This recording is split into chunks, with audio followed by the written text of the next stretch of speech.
বন্ধুরা, এই দেখো আজকে চিংড়ি মাছ নিয়ে এসেছি। চিংড়ি মাছ দিয়ে পোস্ত, সর্ষে, কাঁচা লঙ্কা শিলে বেটে সেটা চিংড়ি মাছের ভাপা হবে।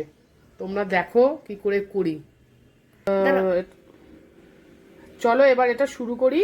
এই প্রথমে চিংড়ি মাছটা এর মধ্যে দিয়ে দিলাম। এটা ভাপা করব টিফিন বক্সে। চিংড়ি মাছ দিয়ে দিলাম, তারপরে এর মধ্যে সর্ষে, পোস্ত আর কাঁচা লঙ্কা তিনটে একসঙ্গে যেটা বেটেছি শিলে সেটা দিয়ে দিলাম। এবার একটু স্বাদ মতন নুন দিতে হবে। স্বাদ মতন নুন দিয়ে দিলাম। একটু অল্প করে একটু হলুদ দেবো, একটু হলুদ দিয়ে দিচ্ছি। এই একটু হলুদ দিলাম। তারপরে একটু সর্ষের তেল দেবো। এবার একটু তেল দিচ্ছি, সর্ষের তেল। এবার অল্প একটু চিনি দিলাম।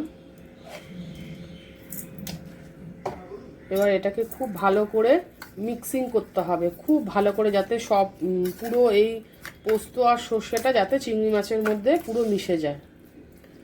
আমাদের ওদিকে জলও ফুটে গেছে আমাদের ভাপার জন্য। এই যে জলও আমি ফুটতে বসিয়ে দিয়েছি, ফুট এসে গেছে। এবার আমরা এর মধ্যে ভালো করে মাখিয়ে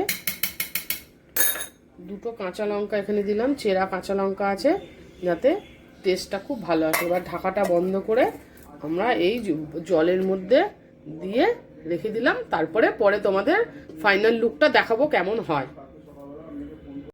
এই দেখো বন্ধুরা, টিফিন বক্সে চিংড়ি মাছ ভাপাটা কি সুন্দর দেখতে হয়েছে। দেখো পুরো তেল, উপর থেকে একটু সামান্য কাঁচা সর্ষের তেল দিয়ে দিলে দারুণ লাগবে খেতে।